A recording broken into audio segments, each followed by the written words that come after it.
O assassinato do candidato Fernando Villavicencio, há poucos dias do primeiro turno das eleições presidenciais no Equador, chocou o país, aumentou o sentimento de insegurança tanto entre candidatos, que agora aparecem com coletes à prova de balas, quanto entre eleitores e mudou o tabuleiro político.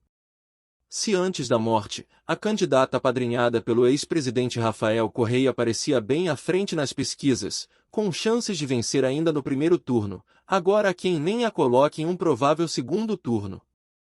Apesar de ter perdido pontos na reta final, Luísa Gonzalez, do Renovação Cidadã, de Correia, continua liderando as pesquisas, mas o segundo e o terceiro lugar estão mais que nunca em aberto.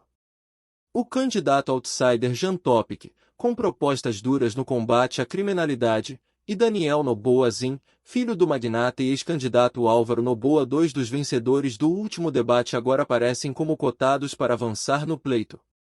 Enquanto isso, nomes mais conhecidos, como o do líder indígena Yacu Pérez e o ex-vice-presidente Otto Sonnenhoner, caíram. A mais afetada é a correísta, que perdeu cerca de 10 pontos percentuais em uma semana. Seu fraco desempenho no debate após o crime, e uma tentativa de candidatos da direita e de parte da opinião pública de tentar vincular o ex-presidente ao assassinato Villavicencio, era um anticorreísta ferrenho e denunciou supostos esquemas de corrupção do ex-presidente, ajudam a explicar o cenário. Além disso, a tentativa do Renovação Cidadã de tentar impugnar a candidatura de Christian Zurita, substituto de Villavicencio, também pode ter tirado parte dos votos, diz o cientista político Manuel Macias, professor da Universidade de Guayaquil. A ação foi mal vista e interpretada como jogo sujo de Gonzalez por parte da opinião pública.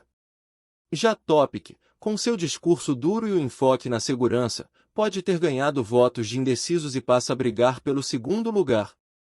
Os analistas acham prematuro avaliar se os votos de Villavicencio, inimigo público de Correia, serão transferidos para seu substituto, o também jornalista Christian Zurita. Pérez e Sonnenhoner, por sua vez, ainda têm chances de avançar, mas menos do que antes do assassinato, segundo as últimas sondagens. É um cenário bastante aberto. O mais provável é que os votos de Villavicencio, entre 8% e 10% segundo as pesquisas anteriores ao crime, sejam divididos entre os candidatos que disputam o segundo lugar, afirma Maria Villarreal, professora do programa de pós-graduação em Ciência Política da Unirio, que destaca o uso aberto da morte trágica com fins eleitorais, com resultados incertos. Os crimes políticos já eram uma realidade nas eleições locais de março, quando houve uma dezena de ataques a políticos, incluindo a morte de um candidato na véspera das eleições regionais, que venceu mesmo depois de ser morto no município de Puerto Lopes. No mês passado, o prefeito de Manta, Agustín Triago, foi assassinado a tiros durante um ato. Mas o assassinato de um candidato presidencial na capital do país adicionou um novo elemento à insegurança vivida pela sociedade. Apesar de não haver números oficiais, especialistas confirmam um boom da indústria de segurança, com aumento expressivo nas vendas de coletes à prova de balas e blindados. Os cidadãos já tinham indícios do aumento da violência, por causa dos massacres nas prisões e o crescimento de crimes com artefatos explosivos nos 2 últimos anos. Mas o crime em Quito é uma mensagem clara dos criminosos de que eles podem atuar de forma impune, afirma Carolina Andrade, especialista em serviços de inteligência na Secretaria de Segurança de Quito.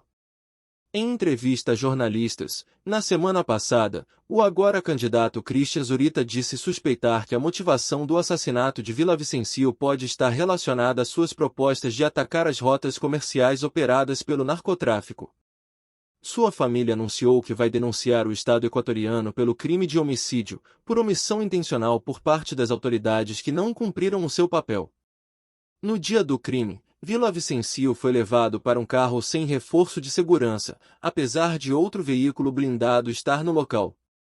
Todo o clima de violência favoreceu ainda mais Topic, empresário conhecido como Rambo equatoriano, de 40 anos e acionista de várias empresas no setor de segurança. Sua campanha publicitária, mostrando como pretende fazer melhorias tecnológicas no aparato policial, busca atrair uma geração mais jovem e pode ter impacto neste público, que procura um personagem a quem admirar e seguir, diz Macias.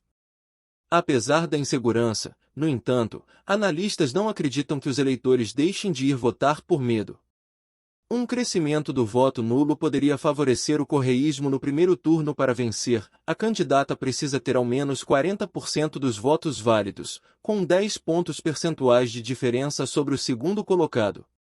A população sente que é necessária uma mudança. A importância dessas eleições fará com que os eleitores superem o medo de ir votar, acredita Villarreal, que não descarta que haja mais violência no dia do pleito. Mais do que nunca será necessário que a comunidade internacional fique atenta ao que vai acontecer. Clique no gostei e compartilhe com seus amigos. Ajude o canal a crescer se inscrevendo. Muito obrigado e até o próximo vídeo.